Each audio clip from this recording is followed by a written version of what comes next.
Sunday Night Production. C'est ma passion et je ne veux pas que ça devienne mon métier, voilà, juste ça. Et je veux être libre de faire ce que j'ai envie. Ce que bon me semble, je ne veux pas qu'on me dise il faut aller faire telle course, ou il faut aller à tel endroit, ou il faut communiquer de telle façon sur les réseaux sociaux, ou il faut montrer telle image. Voilà, c'est quelque chose c'est pas moi. Donc tout simplement, pour avoir cette liberté, c'est un choix de rester comme ça. La Diagonale des Fous vient de se terminer. Mais sur Ultra Talk, nous prolongeons la magie de cette course mythique. Chaque samedi du 4 au 25 novembre, Guillaume part à la rencontre des athlètes qui ont affronté l'une des courses les plus exigeantes au monde.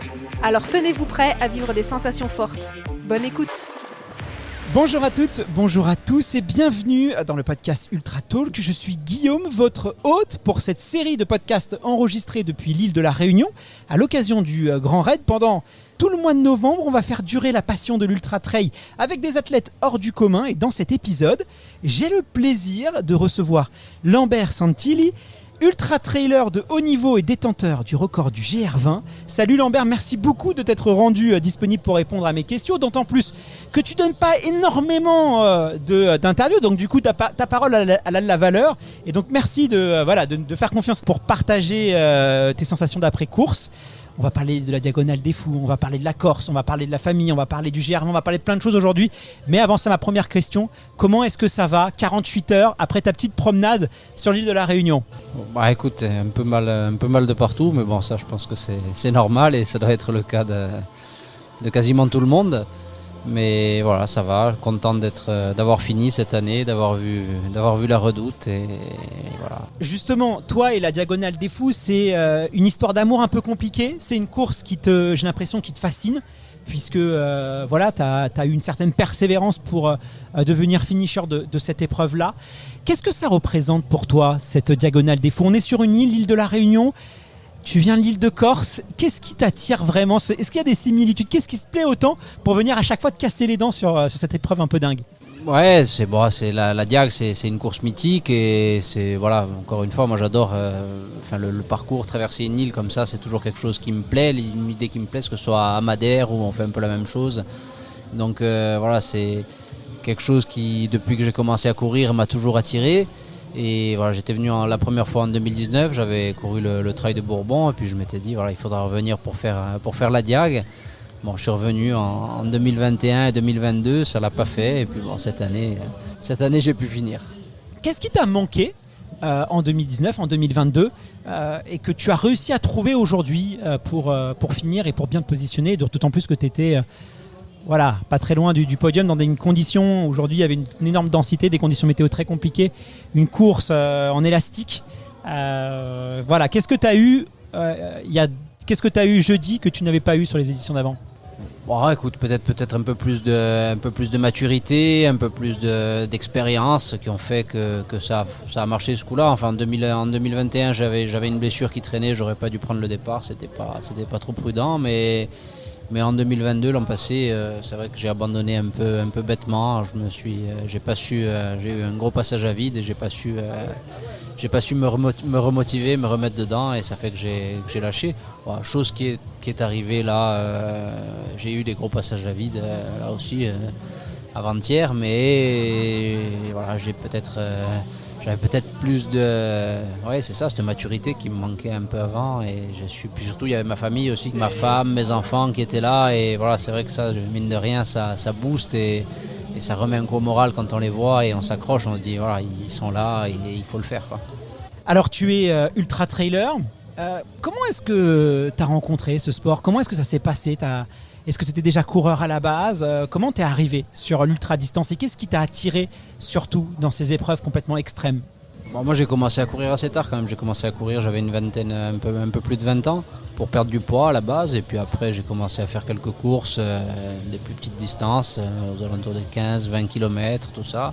Et puis au fil du temps j'ai un peu augmenté la distance comme tout le monde bien sûr et en ayant en tête un jour de pouvoir faire un ultra et puis voilà, c'est venu progressivement et là ça fait 4-5 ans que je fais des courses autour de 100 km. Bon, c'est mon premier 100 miles là, aujourd'hui, le Grand Raid. J'avais jamais couru La distance de 100 miles, enfin à part sur le GR20, j'avais fait quand j'ai fait le record du GR20, mais sinon en course, c'était mon premier 100 miles. On va revenir sur ça parce que c'est vrai qu'il y a pas mal de débats entre la conversion 100 miles et 100 km jusqu'aux 100 miles. Et on voit qu'il y en a quand même certains qui se sont un petit peu cassés les dents. Mais moi, je veux rebondir sur quelque chose que tu viens de dire à l'instant. Tu m'as dit j'ai commencé à courir à 20 ans pour perdre du poids. Là, quand on te voit aujourd'hui, tu es athlète de haut niveau, tu as l'air très affûté. Le Lambert d'avant ses 20 ans, il ressemblait à quoi? C'était quoi ses habitudes? Pourquoi est-ce qu'il a eu besoin de perdre du poids? Ouais, j'étais pas sédentaire, mais presque quand même. Voilà, j'aimais bien, j'avais un bon coup de fourchette, bon que j'ai toujours, mais bon maintenant je peux me le permettre. Voilà, parce que, ça passe maintenant. parce que, voilà. Mais non, c'est vrai que j'étais un peu plus rondouillé, on va dire. Mais, un peu plus rondouillet, c'est-à-dire ouais, je faisais aux alentours des 90 kilos. Ouais. Ah ouais, bon, tu fais 1m combien? 1m78. Ouais, ça va, ça fait. Oui, bon, ça va. C'est pas non plus. C'était rattrapable, on va dire. Oui, non, il y avait encore. Est-ce que tu étais sportif du coup dans ton enfance? Pas C'est plus dingue, que ça, quand même. non, C'est pas plus que incroyable. ça. Après, moi, je suis un enfant. On habite à la campagne. J'ai Oui. toujours été dehors. Je me suis toujours gosse. J'ai toujours couru à droite à gauche. Ouais, c'était pas devant la télé avec un paquet de chips, j'imagine Voilà, bien. exactement. Mhm. Mais j'ai jamais fait de sport, on va dire régulièrement. Voilà. C'est fou le destin parce que tu te rends compte quand même que s'il n'y avait pas eu là, cette envie de perdre du poids, on ne serait pas là aujourd'hui, ta famille ne serait pas là, ta vie ne serait pas là. C'est vrai. Ça tient tellement à peu de choses, tu vois. Et puis, est-ce que tu t'es douté un jour que tu allais être athlète de haut niveau, aller battre le record du GR20, c'est-à-dire jusqu'à tes 20 ans? Ça veut dire que tu te rends compte le nombre de gens qui ont des talents, des capacités. Toi, tu as eu cette chance-là, mais il y a combien de personnes là qui nous écoutent peut-être et qui savent pas? Qui savent pas, qui passent peut-être à côté parce qu'on ne sait pas forcément qu'on a des capacités. Et puis bon, même les capacités, on peut en avoir et puis on les développe. Donc c'est vrai que on peut passer à côté de certaines choses, mais bon ça. Bon, écoute, toi, c'est pas ton cas, et tant mieux parce que voilà, t'es un coureur qui est plein de panache. T'as une énorme aussi sympathie auprès du public. T'es quelqu'un qui a beaucoup de soutien. Tu es aussi d'origine corse. À quel point t'es attaché à ton île et est-ce que tu penses que ça joue justement dans ta relation avec les éléments, avec la nature, avec les courses aussi que tu choisis, ce contact? Après mon île, oui, j'y suis attaché. Je suis né en Oui, c'est un Corse. pléonasme, hein. J'y ai toujours vécu. Voilà, ma vie, elle est là-bas et je me vois pas vivre autre part. Même dans la mentalité, c'est différent. Après, voilà, j'aime bouger, j'aime voyager, j'aime aller voir autre chose. Mais c'est vrai qu'on revient toujours volontiers chez nous. Et là, tu vois, ça fait un mois que je suis ici. J'adore la Réunion, c'est magnifique, les gens sont sympas et tout, mais là, j'ai juste envie de rentrer chez moi et de me retrouver dans mes coins, dans mes montagnes. T'es quelqu'un d'enraciné quand même, c'est important pour toi de courir, ouais. Tu penses à tes destinations. Bon, je te comprends, moi je suis briard, alors moi je viens de la campagne, mais alors qu'on a un endroit magnifique, mais tu vois, j'ai même regardé des photos, des fois des lieux, des petites... de mes petits champs, des endroits où je me sens bien, c'est rassurant. Et je trouve que c'est quand même une chance. Tu te rends compte que partout où tu es dans le monde quand ça va pas, tu as un endroit, il suffit de fermer les yeux et tu te sens bien. Tu vois, et quand tu es enraciné comme ça, quelque chose. Et moi, je plains les gens, tu vois, qui des fois ont pas d'attache parce que c'est tellement une force d'énergie, tu vois. Rien que là, moi, de t'en parler, j'ai des frissons. Et là, j'ai qu'une envie, c'est de rentrer, de prendre mon berger australien et d'aller sur les sentiers et de courir avec, tu vois. Et je me dis, c'est quand même une force incroyable, quoi, parce que ça te. Ouais, c'est beau, quoi, tout simplement. C'est vrai, c'est un peu pareil. Alors, tu as une vie de famille, tu as une vie...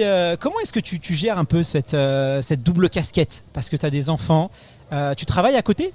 Alors oui, on a un restaurant en famille avec mon père, mon frère, mon épouse et mon oncle. On est cinq membres de la famille à travailler tous ensemble.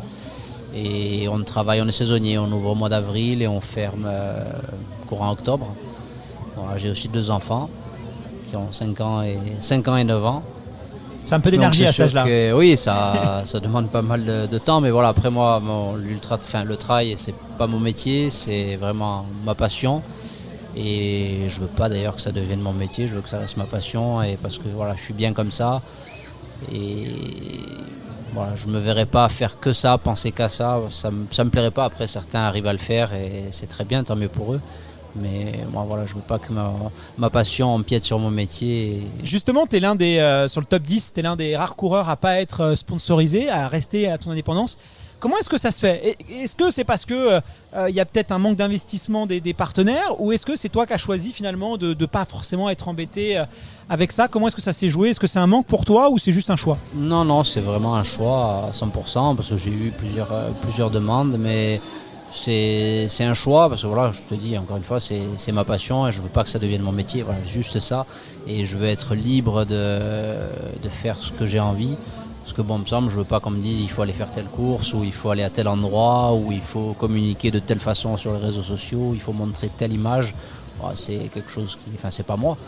Donc tout simplement, pour avoir cette liberté, c'est un choix. T'assumes, ouais, t'assumes en tout cas, et ça c'est bien, parce qu'effectivement aujourd'hui, on va pas se mentir, quand on est un athlète de haut niveau, oui, il faut être présent sur les réseaux sociaux, et moi je comprends, parce que bien sûr, quand on est un coureur, on veut courir, mais ce que j'explique aussi aux jeunes, parce que ça m'arrive d'intervenir auprès d'athlètes plus jeunes, justement, pour les conseiller sur la relation avec les médias. Et oui, quand on est un coureur, on veut courir, mais c'est comme un écrivain. Quand on est un écrivain, on veut écrire. Quand on est un musicien, on veut faire de la musique. Mais aujourd'hui, il y a les réseaux sociaux, et aujourd'hui, c'est pas que les athlètes, c'est aussi tout le monde. C'est même moi aujourd'hui. Moi, ce que j'ai envie, c'est d'être derrière un micro, qu'on me voit pas, et parler avec des athlètes. J'ai pas forcément envie d'être sur les réseaux sociaux. Voilà, j'ai appris à aimer ça avec le temps, mais c'était pas mon instinct. Mais voilà, quand on est professionnel aujourd'hui, c'est comme Monsieur et Madame tout le monde. Il y a des choses qu'on aime et qu'on n'a pas envie de faire. Toi, finalement, tu as assumé ça. Tu t'es dit, bah moi, en fait, je vais pas m'imposer ça. Avoir d'obligation. Voilà, et du coup, c'est un peu plus cohérent. Donc ça, c'est quand même quelque chose qui est quand même assez cool. Et puis en plus, cette transition vers le monde professionnel. Alors, moi, j'ai connu ça plutôt du milieu de l'athlétisme, mais j'ai vu des athlètes, plutôt des coureurs sur piste, des athlètes, des marathoniens, des coureurs sur route. Quand ils sont passés professionnels, ça a été hyper compliqué pour eux, pas pour tous, parce qu'en fait, ils sont dans un tel rythme de vie que tu te poses pas la question. T'enchaînes la famille, le travail, et à partir du moment où tu as du temps. Et ben ils commençaient à est-ce que j'ai envie, j'ai pas envie, et en fait ils ont vraiment eu un down, hein, et ça a été hyper dur pour eux. Et donc cette transition, elle est pas tout le temps évidente, elle est pas forcément réussie, quoi, parce que ça devient pro, quoi. C'est plus une passion, ça devient ton métier. Ce que je dis souvent, je pense pas que je serais plus performant si je faisais que ça. Si je faisais que ça et si je bossais plus à côté, si je me consacrais à 100% à ça, je pense pas que je serais forcément plus performant.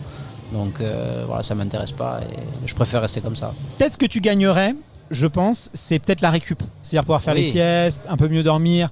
Mais à part ça, effectivement, ça ne change pas des masses.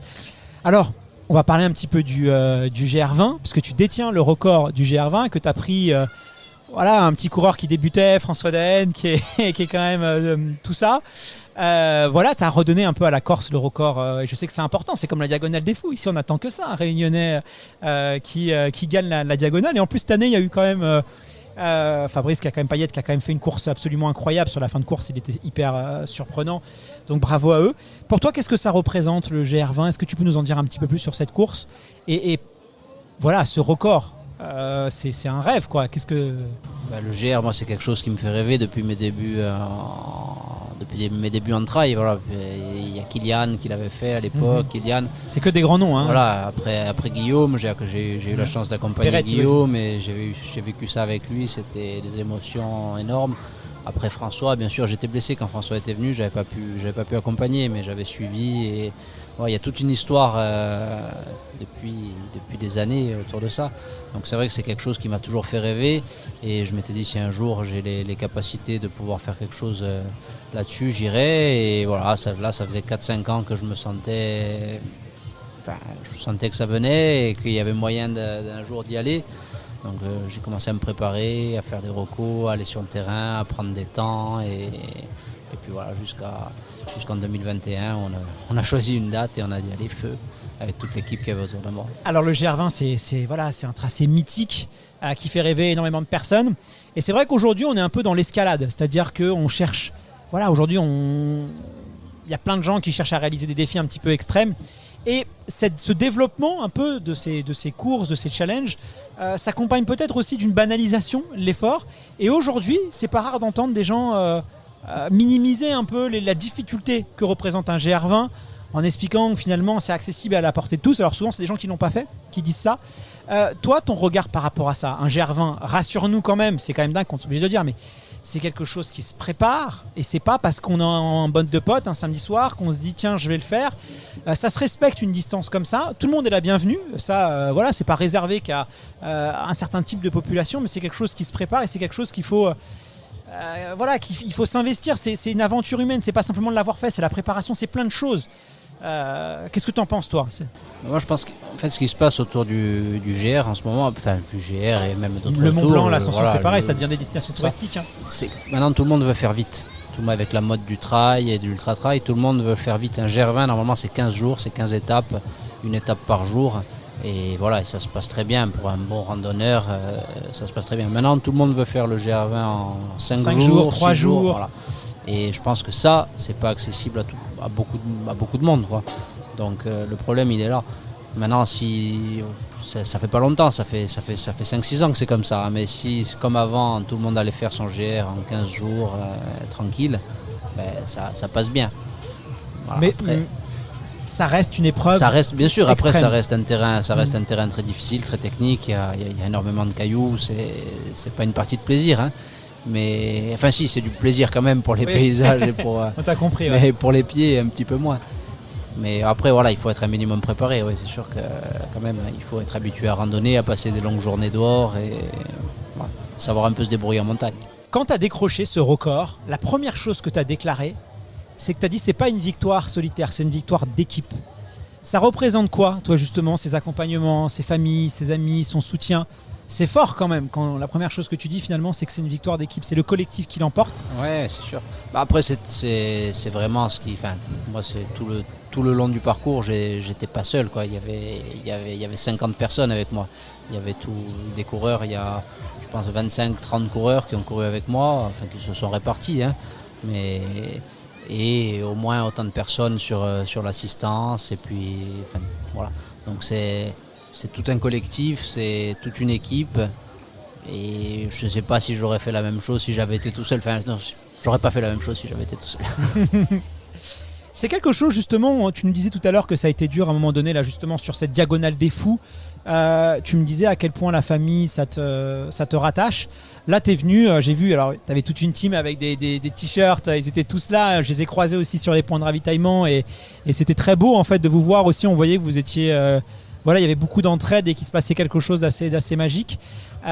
Comment est-ce qu'ils ont vécu ça justement? J'imagine qu'ils doivent partager un peu là, c'est un peu grâce à eux aussi, surtout l'assistance, elle a un rôle clé sur l'ultra trail. Voilà, c'est vrai qu'on n'est rien en fait si on n'a pas d'appui aujourd'hui.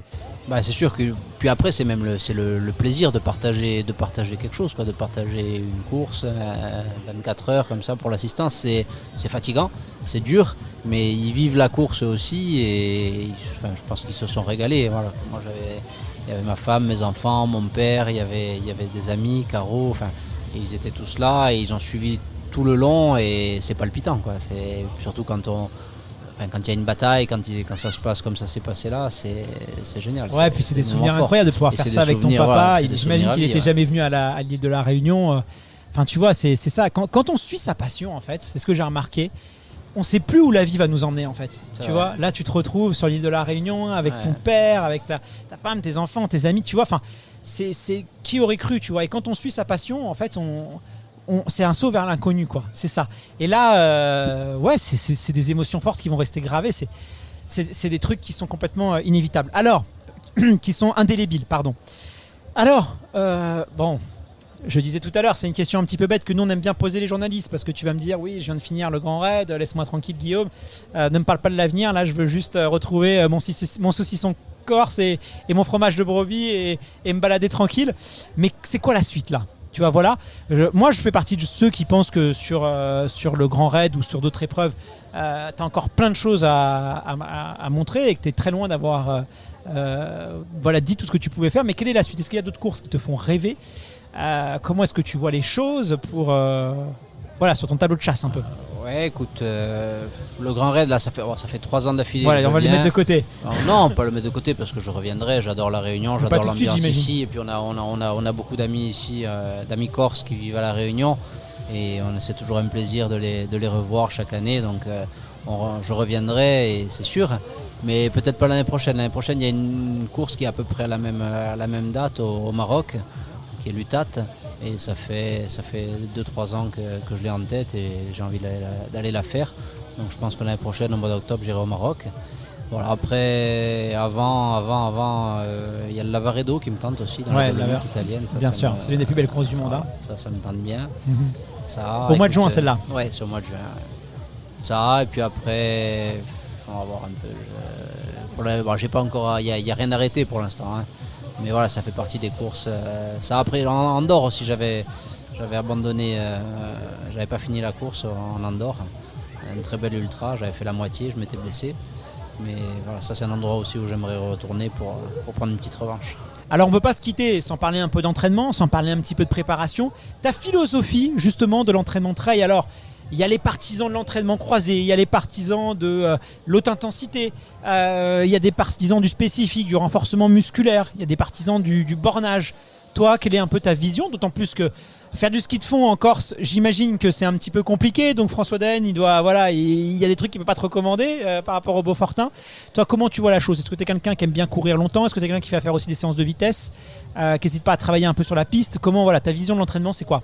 Non, je fais pas énormément de spécifiques. J'en fais un petit peu suivant les périodes et suivant les courses que je prépare, mais pas plus que ça. Voilà, moi, ce que j'aime, c'est être dehors pendant des heures et voilà, tout simplement passer des heures en montagne. Oui, bon, ça, vous me dites. Alors, ça, c'est du langage d'ultra trailer.